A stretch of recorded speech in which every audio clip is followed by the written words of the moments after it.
using generic semaphore. It is not a binary semaphore, right? So you can see it is just a semaphore, S is equal to 1. In programming, we don't write like this. As I told you last time, we are supposed to use specific library functions. So in the lab session, we are going to study that. Right now, you assume that it is initialized as a simple variable, right? Like this, S is equal to 1, okay? Now, assume that you have pool of processes. You have a pool of processes and P1 runs first, right? P1 runs first. So in that case, first P with integer I, that is P of 1, right? So we can imagine that process 1 is executing. That is the basic meaning of this. Process 1 is executing, okay? Fine. Don't think this as a C function, right? This is a general pseudocode. Then your confusion won't be there, right? Okay. And we assume that process is running infinitely. That is another assumption. Ideally not true, but as a part of pseudocode, a general solution, we are keeping it as infinite, okay? So SAM wait on S. Now, can you tell me what will happen over this line? Suppose process P1 executes this line. What will happen to P1? Will it block or continue?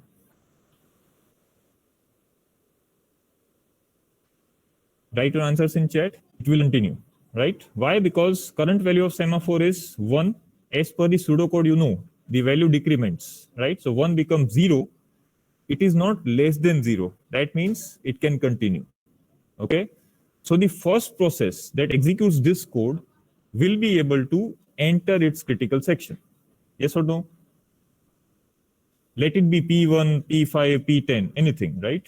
It enters critical section, right? So that's why the next part is labeled as critical section. You can see that over here, okay? Suppose P1 is there in critical section.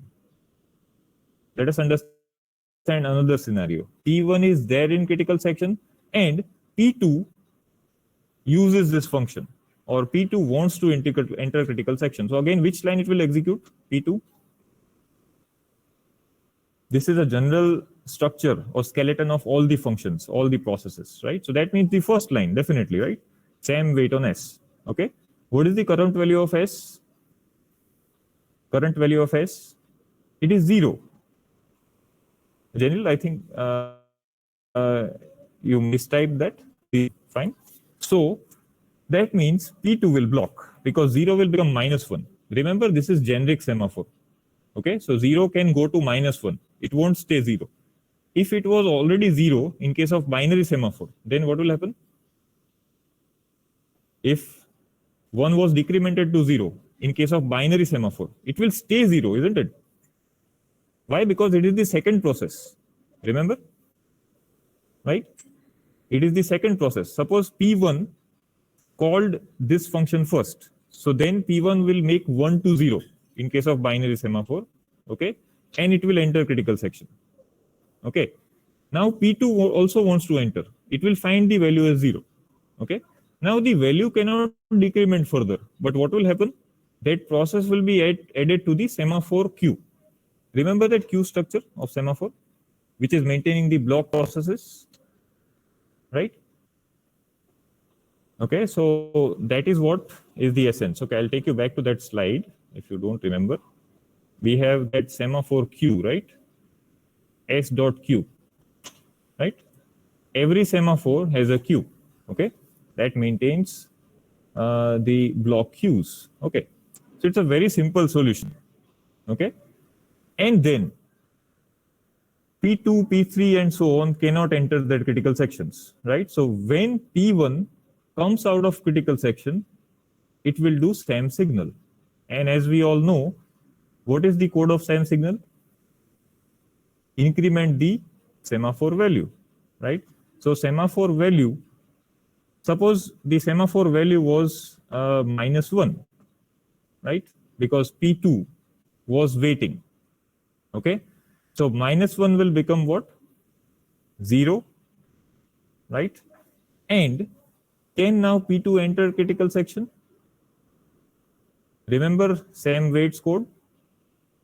Okay, I'm getting multiple replies. Let us see, right? That will make you clear. See, after increment, if the value is still less than or equal to 0, what does that mean? You are having one or more one or more processes where in the block queue. Yes or no? Right? So what should you do for fairness? Bring one process out. Bring one process out. And how do we decide the order?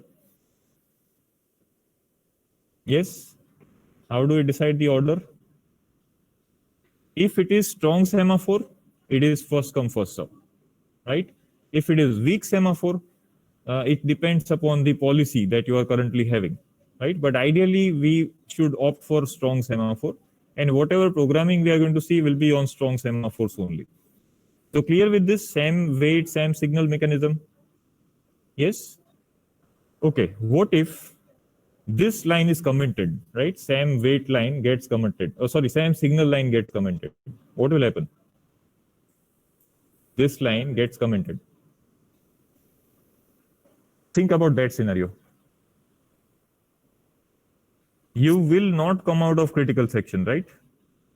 Unless you terminate, right? Yes, if you are terminating, definitely everything will be rolled back, right? But what if you remain in critical section, right? You keep occupying critical section. That means other processes cannot run. So that's correct. Rishi, Ronak, and Harsh. It is starvation. Are you getting this? Right? Yes. Yes. Can you write that question in chat? It will? Okay. Okay. Still, it will be better if you write. You speak and then write, let us say. Right? Sir, suppose we have one process in execution. Right. And the current value is 0. Then, so if any new process tries to enter it, then it won't be able to enter it. Or we can say value is -1, sorry, not 0.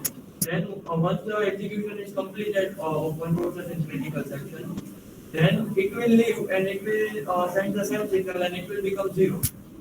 So critical section is empty, and still if any new process will try to enter, then also it will not allow because the value is 0. Okay, okay. Let us frame that out, right? Let us frame that. Suppose, see, I have a question over here. There was a long doubt, so he could not write in chat. So the question is, you have one process P1, which is inside critical section, right? Is that correct? Can you write that part in chat so that others can see? Okay, fine. Process P1 is in critical section. That is the first thing. Okay. Now process P2 wants to enter, right? Now it will call same weight. Okay. So semaphore value, what was the semaphore value before P2 entered? Before P2 entered. P1 is already in critical section, right? P1, I'm writing that in chat. P1 is in critical section. We call that as CS ideally, right? So that means 1 will become 0, right? And P1 enters. Now, at the same time, or let us say after some time, P2 wants to enter, right? It will again execute same weight function, okay? So 0 will go to -1, okay? And P2 will go to the block queue. You agree this? You agree with this, all of you? Right? Let us take one more step further, right? P3, right? There is a process P3 also wants to enter. So what will be the further decrement? -1 will go to -2, right? So if value is negative, right, the number signifies that how many processes are currently blocked. Is that part clear? Yes or no? The number signifies that how many processes are there in the block queue. Now, imagine P1 comes out. Okay, let us look at the code of same signal, right? Once again, same signal. See, you can see this code over here, right? P1 comes out. What was the current value of, let us say, semaphore? -2, right? -2 plus 1, that becomes -1. All of you are clear up to this? Right? S dot count plus plus. This line executes, right? What is the current value of S dot count still? -1, which is less than equal to 0, right? That means what we assume, that means there are at least 2 processes lying in the block queue. Yes or no? Right? So What is the next process saying? Remove a process from S dot Q. That means take out the process from semaphore Q, place that process into ready list. Okay. So out of P2 and P3, which one will be picked as per the FCFS order or strong semaphore order? P2, right? P2 will get dispatched. Okay. So that means where was P2 waiting now? That is the question, right? P2 was waiting because it was blocked on same wait operation. Okay. So now P2 will be able to enter critical section. Okay. P2 will also do same signal. Yes or no? Once its job is done, right? So now -1 goes to 0. Yes or no? So which condition is satisfied once again? S dot count less than or equal to 0, true or false? -1 goes to 0. Current value is 0. Current value is 0. Yes, it is true. That means we still have one process in queue. Are you getting this? Right? We still have one process that should be unblocked. Okay? Imagine we are taking out P3. So now your queue is empty. Right? Taking out P3, queue is empty. Is that clear to all? That much? Right? Now P3 will also execute same signal. Yes or no? Because it has already executed same wait earlier, right? So only thing that it can do is same signal. Okay. So current value of semaphore is 0. It goes to 1. Yes or no? Okay. Do we do anything whenever the semaphore value is greater than 0 in same signal? Look at the code on your screen. No. That means now critical sections are free, right? Any process that wants to get the chance to enter critical section can immediately enter. Agreed? Rishi, are you clear with your doubt? Right? So, yes. When the value is negative, we have to explicitly take the process and put it into ready. Yes, because that, see, whenever the value is negative, that is why this condition is written, right? You can see on your screen, right? This is a specific condition written for that case only. Because if you don't remove, what will happen? Can anyone tell me? If I don't execute this if condition, what will happen? Nobody will get a chance, right? And your queue will keep on getting filled, right? And ultimately the processes will die of waiting, right? So that is why this if condition is very important, right? We are going to summarize that at the end. Wherever the value is positive, what happens? Wherever the value is negative, what happens? And if you remember that slide, you won't have any query at the end, right? So let us continue with the code. Okay. So what is this remainder code then? Can anyone tell me? What is this remainder part? Remainder is a non-critical section. Can I say that?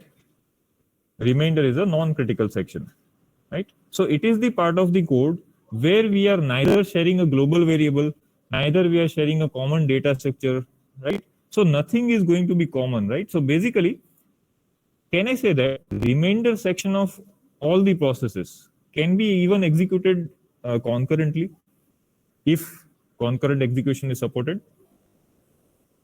Yes, right? Because remainder does not have any dependency. That is the advantage, right? But where is the problem? Critical section. So if you are given any program, let us say any C program, right? What is the main thing you need to identify from that before you want to ensure mutual exclusion? Yes, can you answer that? What is the first challenge we are supposed to face? Exactly. We need to locate the critical section. Okay. Once you have located the critical section, what is the next step? Decide how many semaphores are required for your problem, because it is possible that you might require more than one semaphore. We are going to see that problem today, right? So you will be clear with that, right? So how many semaphores are required? Then the third question is what? Can anyone answer? Once I decided that I need only one semaphore, okay? What is the next question? Or what is the next question that should come to your mind, right? See, always you might not be given known problems, right? What if you are given unknown problems, right? Yes, initialize the value of S. Very good, right? So first of all, you need to decide whether counting semaphore is suitable in your case, or you will go with binary semaphore. Okay. Ronak, that depends upon the situation and the problem, right? Sometimes you also need two semaphores, right? Or even more than that. We are going to see at least 2 or 3 problems, standard problems, right? Based on that, you will be clear. But I hope you are clear with the basic concept, right? That is, what is semaphore, how we can enter critical section, right? How we can exit critical section. If that is clear to all, then you will be fine with the other details also. Okay, good. So now this is the same explanation. So I'm just going through that once, right? So as I told you, the first process that executes SAM wait will be allowed, right? Why I'm saying first process? Because the value of semaphore is initialized to what? 1, right? So 1 will become 0, right? So only the first process, be it P1 or P10, right? It will be able to enter. Rest of the processes will be blocked. Rest of the processes will be blocked, right? When a process exits critical section, semaphore value is incremented because we do SAM signal. So any one block process, that depends upon what? Either it is a strong semaphore or a weak semaphore. Okay. Any one process will be allowed to enter its own critical section.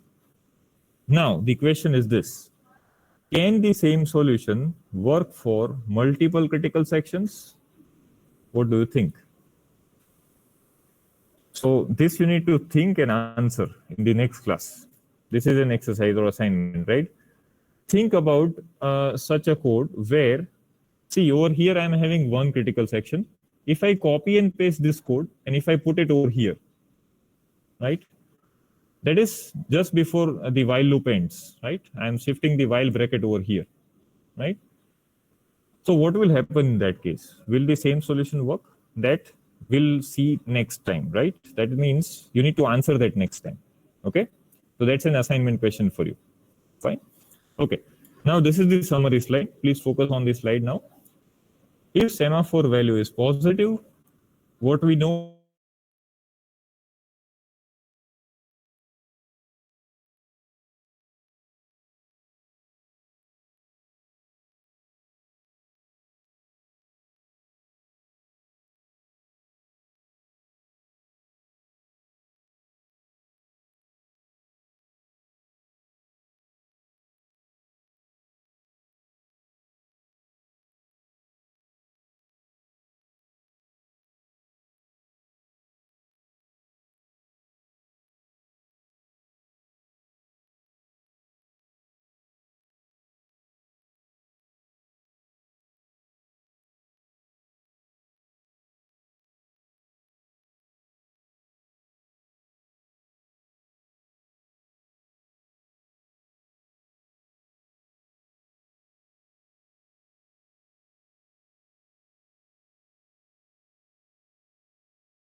here.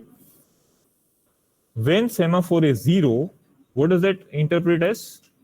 Next process that issues SAM wait will be blocked. Are you clear with this? Second case. Semaphore value is 0, already 0. So the next process will not be able to enter, sorry, right? It will be blocked. Okay. S is negative. Whatever is the negative number, that defines number of processes which are waiting. Agreed? Number of processes which are waiting, right? Print this slide in your mind, right? This is required. We will require this many times. Okay. Objective questions or even some logical questions in GATE examinations are being asked on this, right? You should remember this slide at least from semaphores. Okay. Fine. So now let us look at the problem, right? That is what is the essence of this class actually.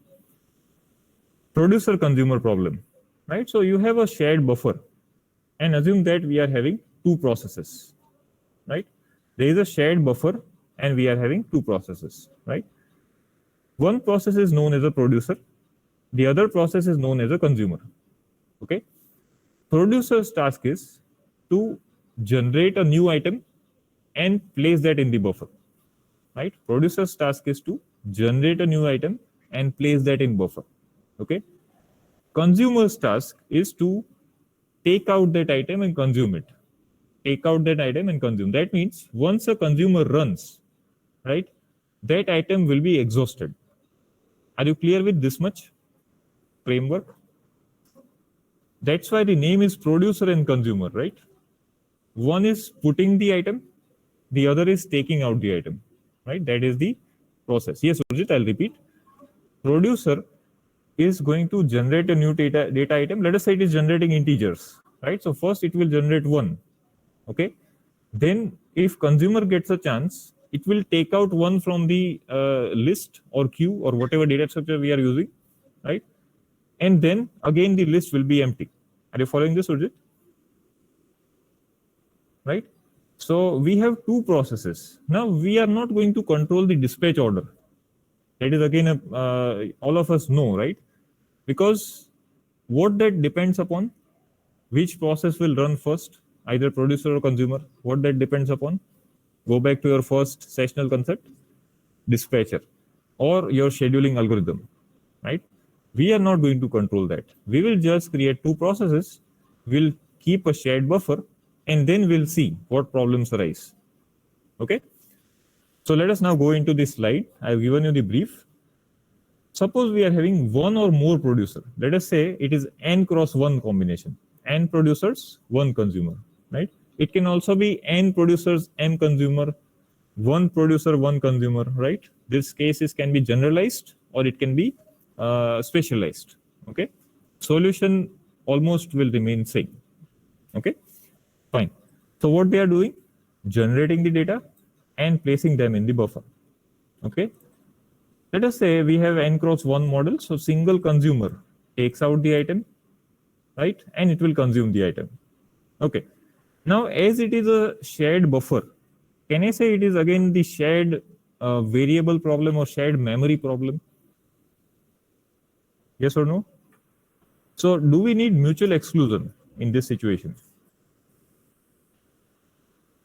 Buffer should be accessed by only one process at a time. Otherwise, there will be inconsistency of pointers, inconsistency of data, yes or no? Right? So what is the bottom line, right? Only one producer or consumer may access the buffer at a time. Understood this line? Right?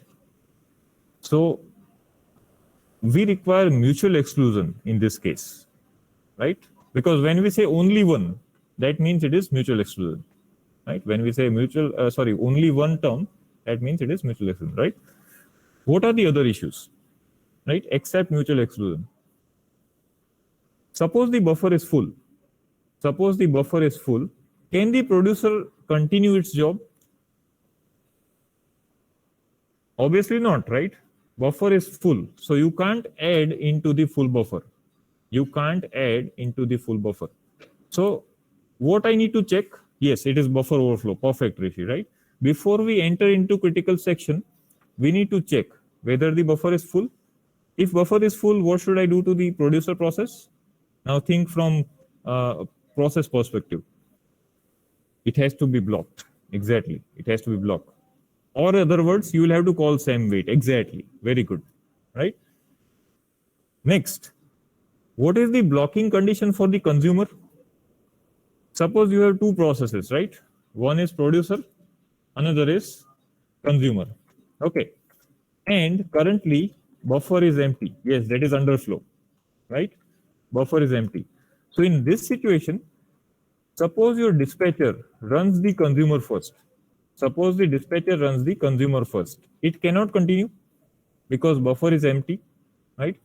So are you clear with these two cases? Producer can't add data into full buffer. Consumer can't remove data from empty buffer, okay? So we need to ensure three things. First is the buffer should be accessed by only one process at a time, right? Process or thread, be it anything, right? It should be accessed by only one entity at a time. Second thing, producer cannot enter data into full buffer. and consumer can't remove data from empty buffer. So if you have three problems, it is very easy to find out how many semaphores will be required to solve this. What is your guess? You have identified the problem. Second question, we need to locate this number of semaphores that are required. Three problems, ideally they can be solved using three semaphores. We will see why. Right? Is this much basic clear? It won't be possible using one Janil because one semaphore generally addresses one issue. Yes, Rishi, I'll repeat. Suppose you are having three problems over here. First problem is what? We need to ensure mutual exclusion. Second problem, producer cannot run on full buffer. So we need a semaphore that will block the producer. Okay. Third problem, consumer cannot run on empty buffer. So we need another semaphore that will actually control the emptiness. Right? This is the ideal solution. We will see that very soon. Right? So you can wait till that. But is the basics getting clear? How we are identifying the problem and how we are addressing that, right? That is the main thing, okay? Suppose, forget about semaphore for some time, right? Suppose you are solving this using normal queue code, right? Normal code that implements a queue, right? So we can go with a set of 2 pointers, yes or no? In and out, right? In will keep on adding the items and out will keep on what? Yes, overflow empty as well. Yes, we'll see that, Janil, in this solution. May not be possible to cover that today, but we'll see that in the next class, right? That solution, general solution, right? So using 2 pointers, can we write a simple program for this if we forget about semaphores? Yes or no? Right? So let us look at that simple pseudocode, right? You have seen this kind of program earlier also, right? I'm not investing much time over here because this is a simple C code. More importantly, I want to give you the semaphore code. Okay, it is very simple. See, we are producing the item V, then we are adding that to the buffer and in gets incremented. Simple, right? Yes or no? While in is less than or equal to out, what does that condition mean? In is equal to out. What does that mean? Both of them are at the same position, right? That means buffer is currently empty, right? I hope you are getting this, right? Yes or no? You have seen this kind of pseudocode in your data structures, right? So you should be familiar with this, right? So then we are just taking out the item. If the buffer is not empty, take out the item, increment the out pointer, right? This is C code. What if I want to solve this using semaphore, right? Let us see that solution. I'm zooming in, right? Focus over here. First, I'll focus on semaphores, okay? This solution is suggested using binary semaphores, right? We also have a solution using generic semaphore. So don't worry, we are going to see both of them, right? The main thing is analysis, right? Okay. So we require 2 semaphores for this. Let us accept that for now. Then we'll see why 2, right? At the end, okay? So first semaphore is S. Role of S is mutual exclusion. Role of S is mutual exclusion. What does that mean? Can anyone tell me? Role of S is mutual exclusion. That means only one process, exactly. Either producer or consumer can run at one time. Okay. Now, in this case, I am assuming that we have infinite number of items available, or you can say infinite number of memory available. So producer does not have a limit, right? Producer does not have a limit. Are you clear with that assumption? Producer can keep on adding items, right? As many as possible. Infinite buffer. That's what I'm assuming. Okay. So, do we have the second problem which we saw in this slide earlier? This problem. Do we have this one? No, right? Because now buffer full is not going to be, right? So what is the only problem left? Yes. What is the only problem left? Yes. Consumer should block on empty buffer. Consumer should block on empty buffer or it is underflow condition, right? So assume that for that we are having a semaphore delay, right? Now, can you tell me why the value of delay is 0 if you understood the problem? Think and answer, right? As we discussed in last class, if your semaphore is initialized to 0, the first process that will call this SAM wait will block, right? So why still we are going with delay is equal to 0? Because what if consumer runs first, right? We don't know the dispatching order, right? Either producer or consumer can run first. So if consumer runs first, right, then what will happen? It has to block or not? Suppose your dispatcher decides to run consumer, right? Your empty buffer condition is there, so it has to block. So that is why the value of semaphore delay is 0. Clear?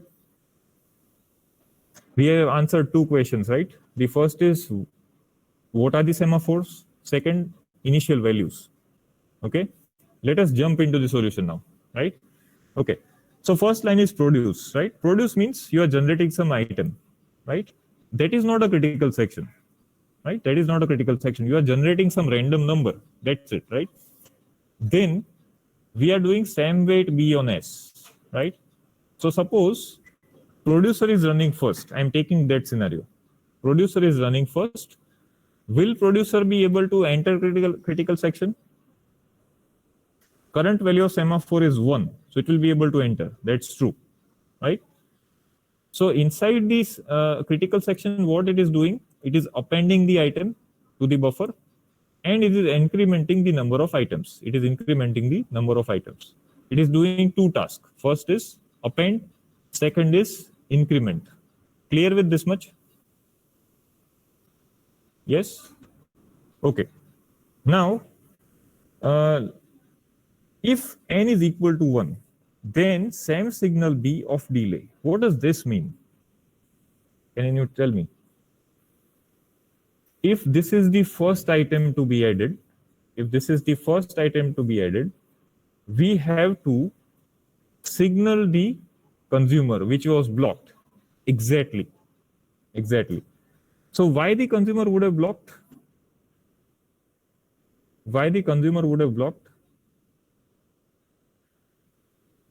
If not empty delay 1, yes, very good. I'll give you that scenario now. Let us think about that scenario.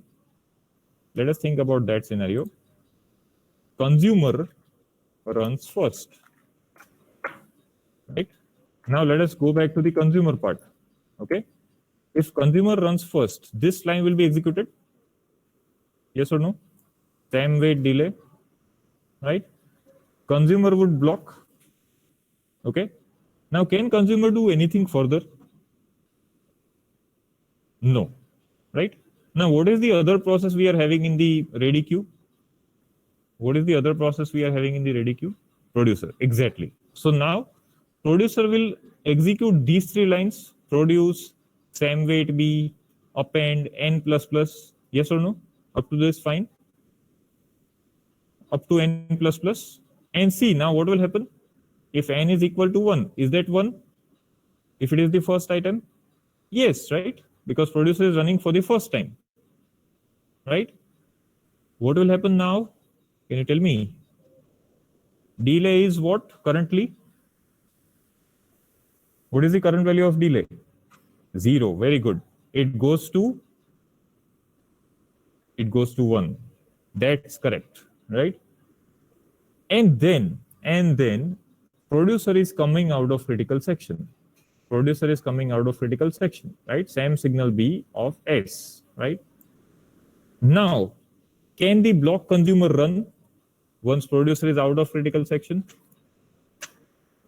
Yes. So are you getting? We are having synchronization. This is called synchronization. Consumer blocked initially, right? Producer ran. Producer woke up the consumer. Are you getting? That's why this is called signal. It is also called waking up the block process. So once one item was added to the buffer, consumer will get a wake up call. And which line is signifying that wake up call? Can you tell me once you are clear? Yes, it is if condition and same signal. That's correct. So are we through with the producer part? Yes. Okay. Now we'll continue with the same scenario, right? Producer has woken up the consumer. Producer has woken up the consumer. So now consumer can run. Okay. So consumer will call same weight B of delay. Yes or no? Same weight B of delay. What is the current value of delay? Remember, it was incremented, right? So it is 1. Can we go to the while loop now for the consumer? Yes, very good, right? Now, consumer enters critical section using same weight B. Because you remember, wherever we take out the item, what we need to make sure when we are taking out the item, what we need to make sure? Producer cannot enter, right? Producer cannot enter at the same time. That is why, what is this condition called? Mutual exclusion. Yes or no? Remember that? Right? Good. So we do take function. Take means taking out the item, right? N minus minus, obviously, I have to decrement one item count. And then after these two operations, take and N minus minus, I'm going to come out of critical section. Okay? Now, just look at this line. If N is equal to 0, same weight B delay. Can anyone tell me why this line is compulsory? Suppose it was the first consumer, right? There was one item, right? It has been consumed. Now, what if the second consumer wants to enter? It cannot be allowed, right? It cannot be allowed. That is why delay value is becoming 0. So as soon as the next consumer wants to enter critical section, which line it will be calling first? Second consumer. Yes, exactly. You are preventing underflow. That's correct, Rishi, right? We are supposed to block other consumers. Very good, right? So now, I'm asking one more question based on this entire solution. Are you now clear that semaphore S is guaranteeing the mutual exclusion requirement? Right? Only one, either producer or consumer, can enter. Okay? So that is why we require semaphore S. Okay? Second question. What is the goal of delay semaphore? What is the goal of delay semaphore? To control the underflow event. Right? To control the underflow event. Agreed, all of you? So, can I further reduce the number of semaphores required? Can you still do this with one semaphore? What do you think? One semaphore is taking care of mutual exclusion. The second is taking care of synchronization, right? That's what is the purpose over here, synchronization, right? So, can this number of semaphores be reduced? Or this is the optimal solution? What do you think?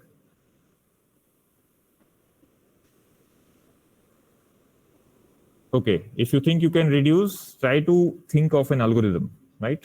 Try to write that, fine. By far, this is the optimal algorithm, right? You can verify by tracing it with a single semaphore, that, and you can keep the semaphore value greater, let us say not 1, right? And then see what happens, right? This is interesting part. I hope you are finding it interesting, right? This kind of problems, right? So this is called producer-consumer problem. Now, I'm going to give you one trace of this code, right? One trace of this code. Let us look at this in detail, right? Suppose producer runs completely. Producer runs completely. That is the scenario, right? Whenever producer has run completely, what will be the value of semaphore S after it comes out of critical section? 1. Yes or no? Right? What will be the number of items? 1 again. Agreed? Producer is run for the first time. That is the example, right? What is going to be the value of delay? Producer running for the first time? 1. Very good. It's good that you are able to trace it, right? So assume that this is the given situation. Are we together up to this? Yes or no? Yes, good. Now the interesting part starts, right? Consumer gets a chance. Okay, as producer is out of critical section, consumer can enter, right? Consumer executes only first 4 lines. Why? Because once you do same signal, can I say that any other process can enter critical section? Once you come out of critical section?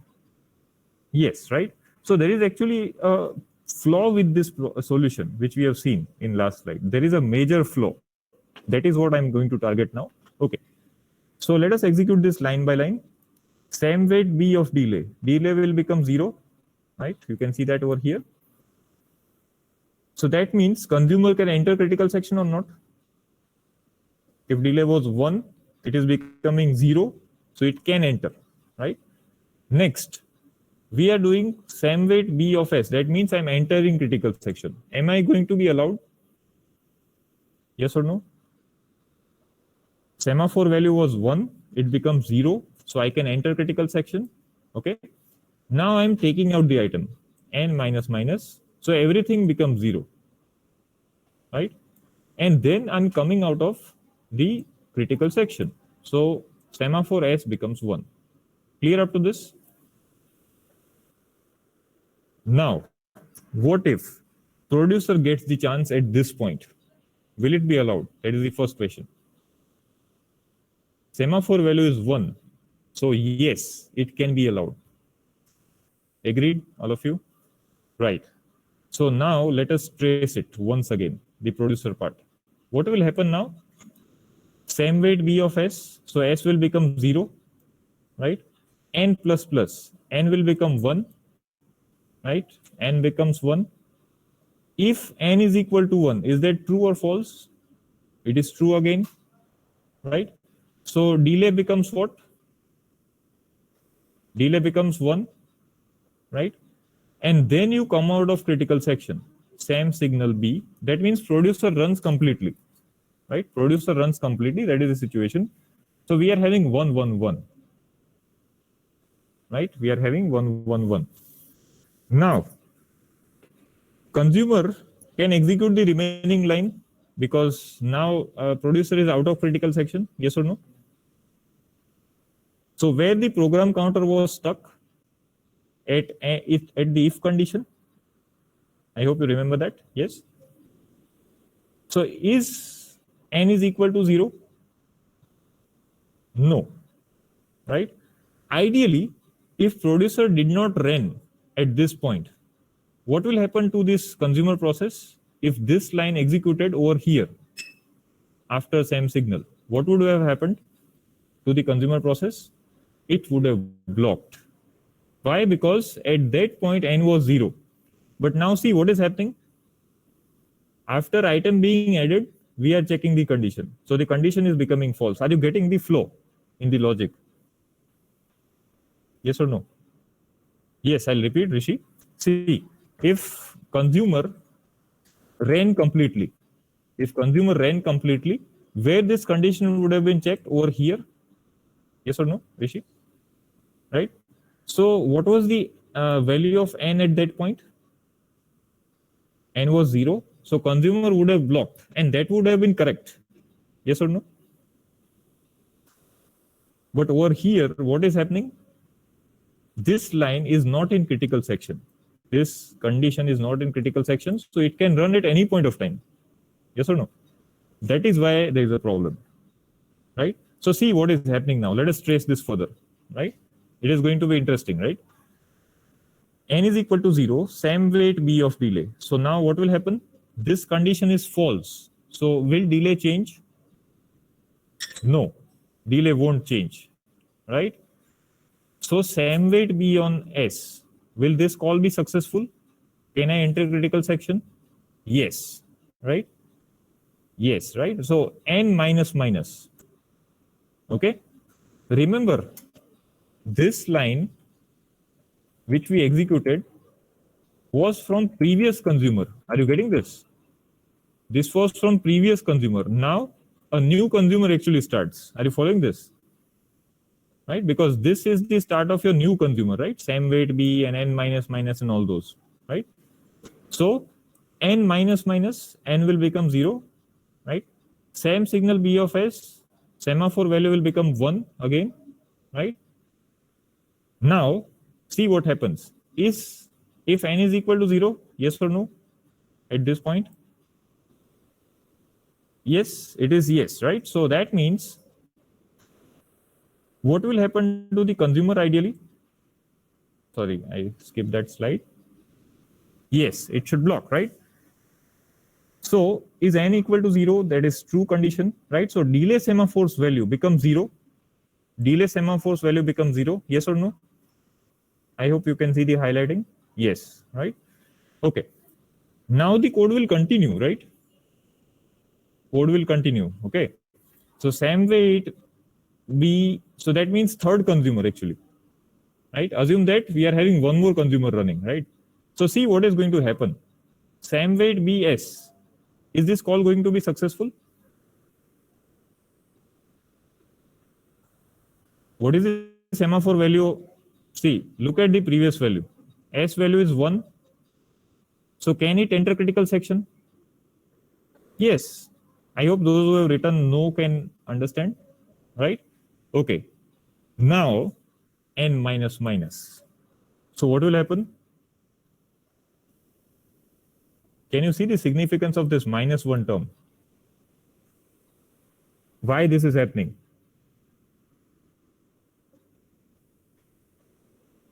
Because the consumer did not block at the correct time.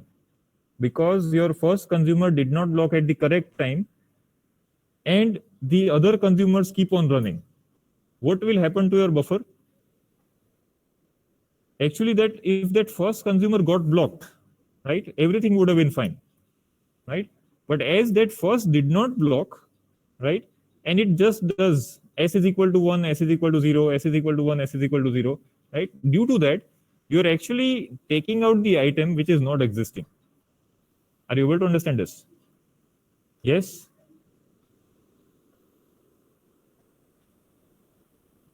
Yes, surely, I'll summarize, right?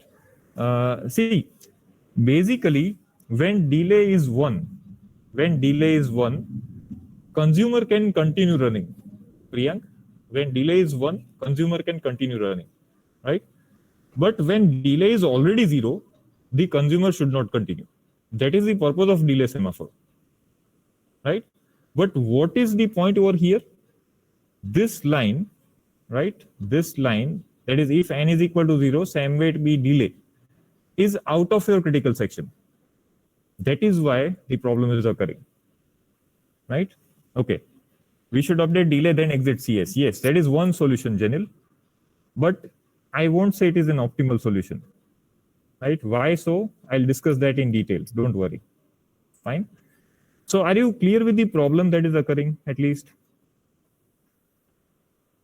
Right? I'll upload the slides. You go through it once again, right? Yes. Table is becoming confusing. Surely, Urjit, it can be confusing because this is a bit complex concept. You go through it once again, right? I'll upload the slides, trace it out yourself on paper, right?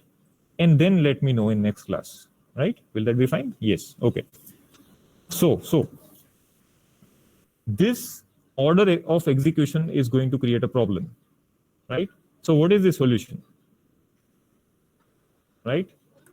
As I think Janil has said, if we move the conditional statement inside critical section, right? Again, an interesting term coming up, right? We have a deadlock. Why so? Look at the solution. Consumer is blocked where? In critical section? Yes or no? Okay, let me just take that part. See, if I'm moving this line inside critical section, right? So if N value is already 0, what will happen to consumer? It will block. But remember, where it is getting blocked? in critical section. And whenever you are getting blocked in critical section, what happens? It is a deadlock situation. Yes, because consumer is blocked for what? For which condition? Consumer is blocked on empty buffer.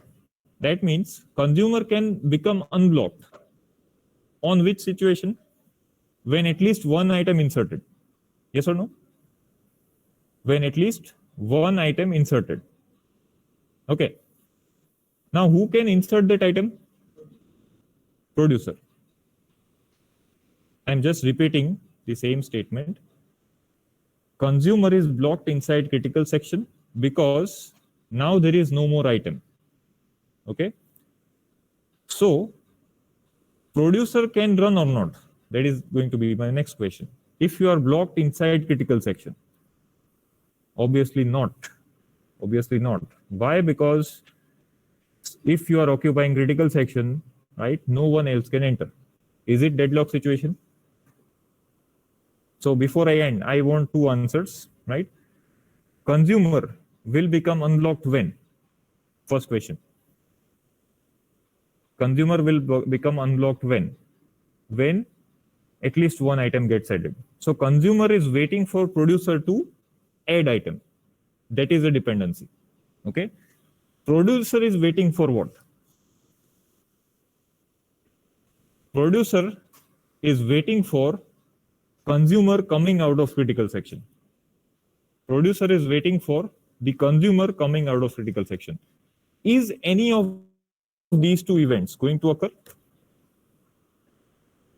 It is not possible, right? That is why there is a deadlock. Understood? Right? Okay. So what is the solution? The problem over here is we are having n as a global variable. That is the problem, right? So the simplest solution that can be copy value of n into a local variable. Copy value of n into a local variable. That will solve the problem, because local variable will belong to which process only? Only consumer. Yes or no? Right? The solution seems complex right now, but you think about that. We'll see that solution. N has to be global, Chintan. That's correct, right? But to solve this dependency issue, we are going to copy the value of n into m, which is going to be a local solution, local variable to consumer. And that simple solution solves the issue, right? I'll show you that solution next time, right? And again, the verification will be left to you, right? Because see, you need to analyze. That is how you will understand, right? Understood this much? Yes. So still you have time, right? Till next class, go through this. Yes, Janil, that depends upon the dispatch. We don't know, right? How they will be. It is possible that 5 producers might be running first and then one consumer, right? Or one producer, one consumer. That is up to dispatcher, right? So that is why it is important that we come out with a generic solution, right? Okay, it is already 12:44, so let us end this class. I'll upload these slides, go through it once, and then we'll see that in the next class, okay? This week I'm going to spend on producer consumer, right? So you will be clear with this, okay? So, okay, so have a good day ahead. Let us end.